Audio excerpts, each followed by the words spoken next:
नमस्कार सर्वांना. ओम साईराम. आज बनवणार आहे सांडग्याची रस्सा भाजी. बघूयात रेसिपी.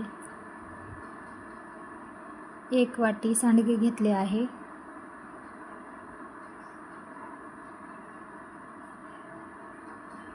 आणि साहित्य: कांदा, लसूण, कढीपत्ता, कोथिंबीर घेतली आहे आणि बारीक कट करून पण घेतली आहे.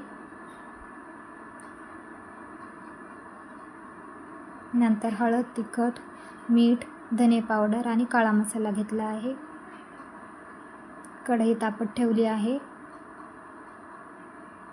सांडगे टाकले आहे. 2 मिनिटं गरम करून घेणार आहे सांडगे.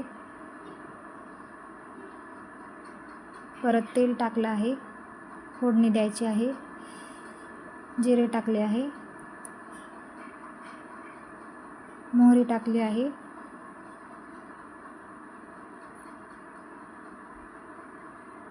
लसूण टाकला आहे. कढीपत्ता टाकला आहे आणि कांदा पण टाकून घेतला आहे. छान भाजू द्यायचा आहे. परत हळद, तिखट, मीठ पण टाकून घेतलेलं आहे. छान मिक्स करून घेतलं आहे आणि सांडगे टाकून दिले आहेत तेलामध्ये. परत मिक्स करणार आहे. नंतर पाणी टाकले आहे गरम करून.